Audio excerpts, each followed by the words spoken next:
The main event of WrestleMania is the most important match on a WrestleMania card. It's so important that many consider it to be the most important match of the year. I mean, it's so important that WWE adapted an entire match, the Royal Rumble, to be connected to the WrestleMania main event, as normally, whoever wins the Royal Rumble goes on to challenge for a world championship in the main event of WrestleMania. At least that's how it's supposed to be.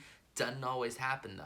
Over the years, we have seen some incredible main event matches, including the triple threat at WrestleMania 30, Undertaker vs. Michaels at WrestleMania 26, and Hogan Andre at Mania 3, just to name a few. However, just because a match is in the main event of WrestleMania doesn't mean it's good.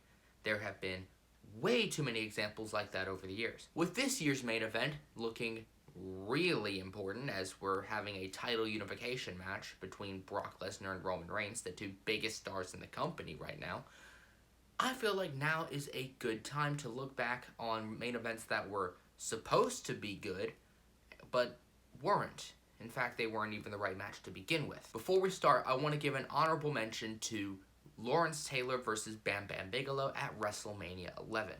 It was a serviceable match, and it was easily one of the best celebrity matches of all time. No one expected Lawrence Taylor to perform as well as he did, and we should give credit to Bam Bam Bigelow for that. But how do you ignore the fact that you had Diesel versus Shawn Michaels for the WWF Championship on the same card, and you didn't put it in the main event? I mean, sure, that match wasn't especially great, but it's the title, for God's sake. Anyway, with that out of the way, we can officially get started, so let's do it.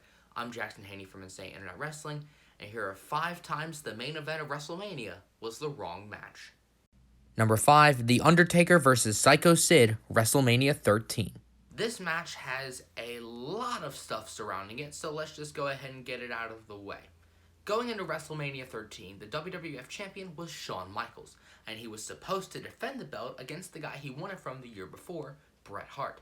But see, backstage, Shawn and Bret really hated each other. I'm not going to go into it, that's a story for another video, but they really hated each other. So much so that Shawn allegedly faked an injury just to get out of the match, and that did not sit well with Bret Hart. Because Shawn vacated the belt, we would need to have a championship match on Raw to determine who would walk into Mania as the champion. It was Bret Hart, fair enough, against, of all people, Psycho Sid.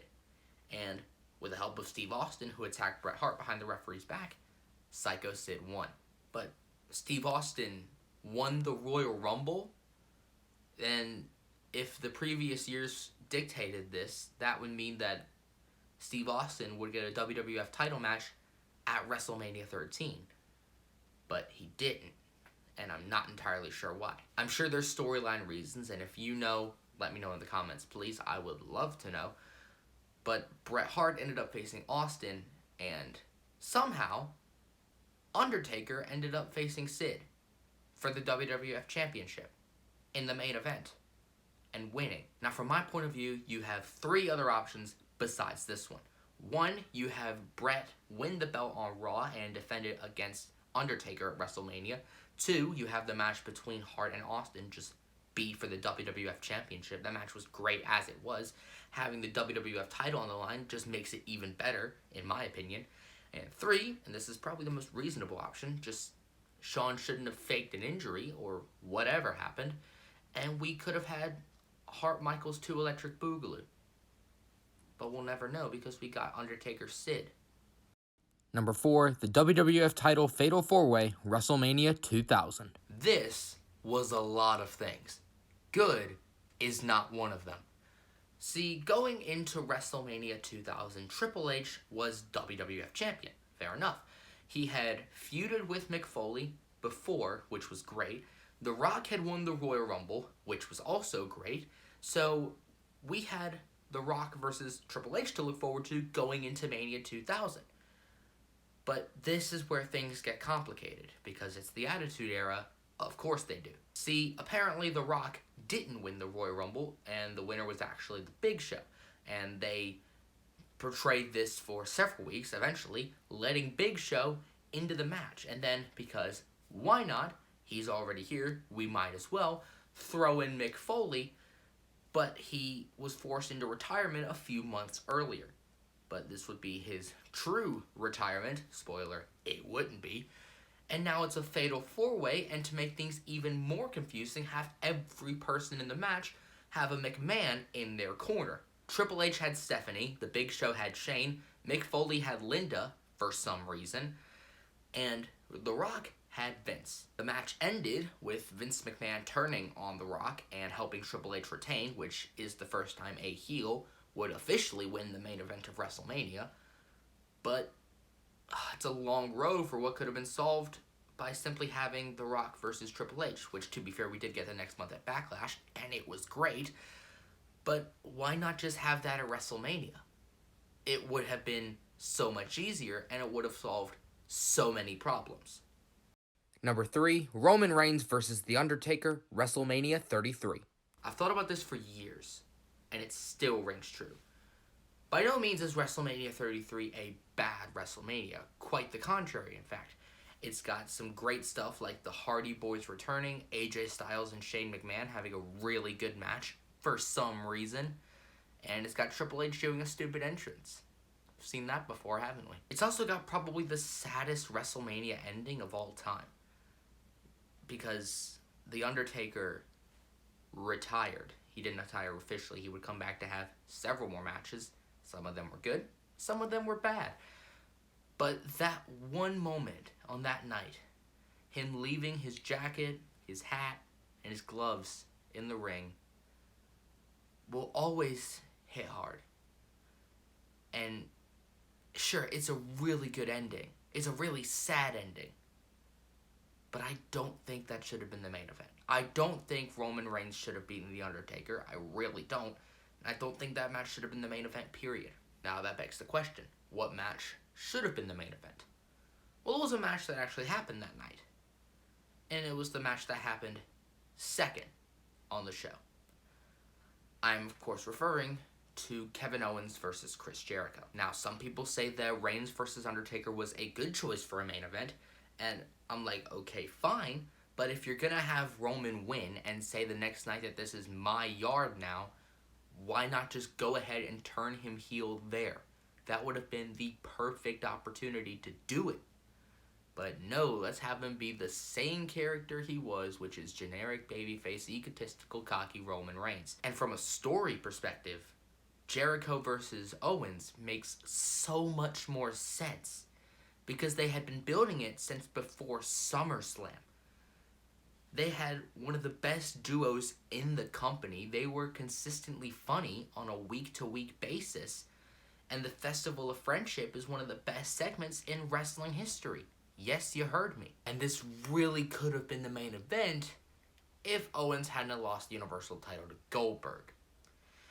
And then that would have never led to Brock Lesnar becoming Universal Champion, which would have never led to Roman Reigns becoming... You know what? That's besides the point. The point is, Jericho versus Owens made so much more sense for a main event.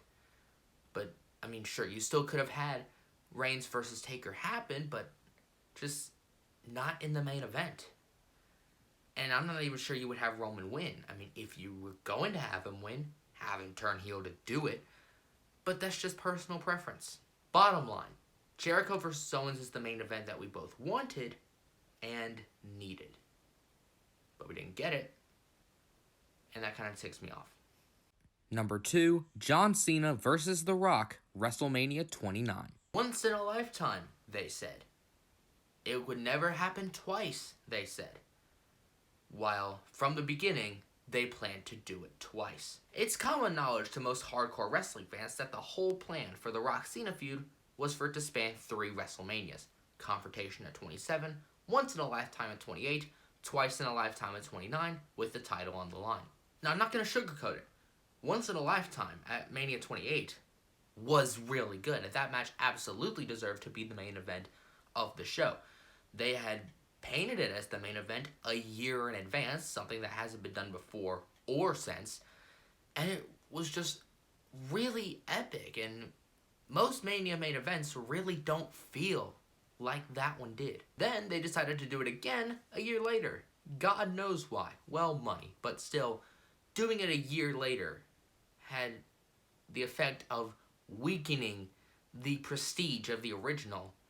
And on top of that, Twice in a Lifetime just wasn't very good. The point of the story was 2012 being one of the worst years of Cena's life, despite, headlining a majority of the pay-per-views that year, and, winning the Royal Rumble. And on top of that, Rock got injured halfway through, and on top of all that, it had the effect of moving out CM Punk's 434-day title reign in an effort to make some cash because Cena and Rock were wrestling each other again. So yeah, strike three, you're out, I guess. To replace it, the easiest option seems to be to just put Punk in there and make it a triple threat, which would have given him the main event match he wanted, and it would have given him a title match at WrestleMania. That was also in the main event. And that could have prevented him leaving WWE.